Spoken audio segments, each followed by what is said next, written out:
Hey folks, it's Juno. Hope you're doing well. I noticed a strange thing today.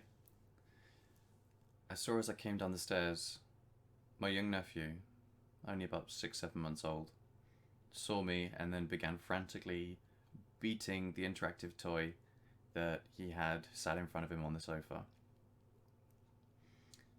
And I paused for a moment and considered what was taking place.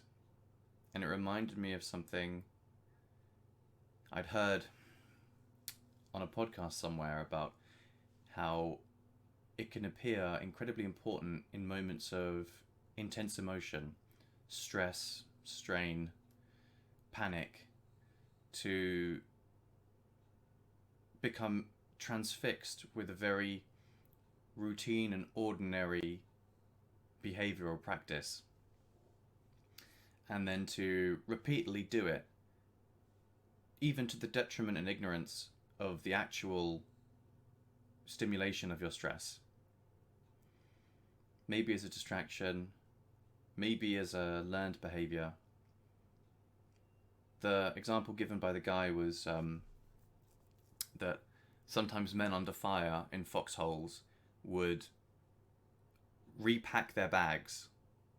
Whatever, like, Bergen or combat carriers they had, they would just unpack and repack during an intense firefight because, well, he didn't actually speculate as to why people did this, but simply that it was clearly not a behavior that would benefit the situation, but it seemed so important to them at the time, and it became some sort of a distraction.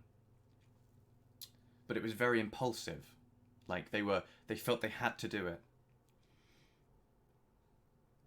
And I found this behavior very intriguing from a psychological perspective. I didn't quite understand when he said it. I just thought it was a very odd thing. But after watching the child beat this interactive toy when I came into the room, now I'm not saying that's anywhere nearly as traumatic as a firefight, but it made me think quite a bit about our electronic devices and how we may gain some sort of almost pathological belief that as long as we're throwing energy into something, the output must be good. Right? With the guy in combat, when he's repacking his bag frantically, not manning his post and firing back, but just doing this thing that maybe he remembers from basic training, it intrigues me. Now, in that scenario, part of me wonders, was it that he packed his bag wrongly multiple times and was berated for it, and then so he applied that stress in some way to that activity, and therefore there was a connection between feeling stressed and that specific activity, that he had to get it right.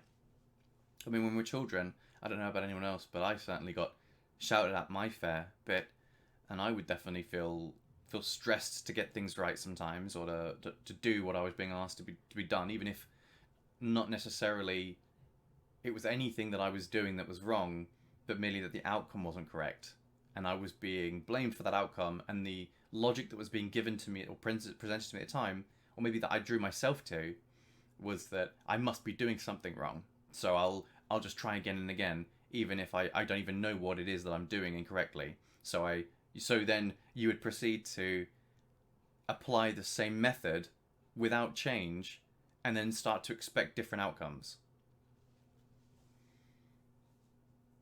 And it made me think about, like I said, my phone. And I wondered to myself, has this been put in my hand because it makes me feel like I'm doing something when actually they don't want me firing back? Right? Maybe the phone is in your hand because it gives you a profound feeling like you're doing something when actually you're just doing nothing. And that's ideal. If you're under attack, if I'm attacking someone, the ideal situation is for them to never be able to come back at me. And you could say one way of achieving that is to make them think that whatever they're doing is working when I know it isn't. Make it so they can't come back.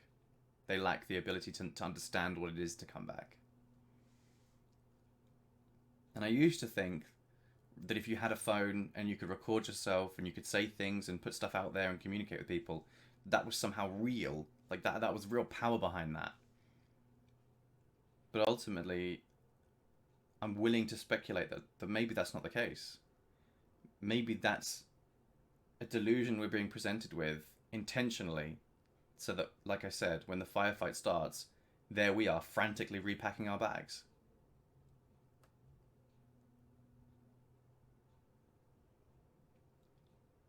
All right. Thanks very much for listening. See you around.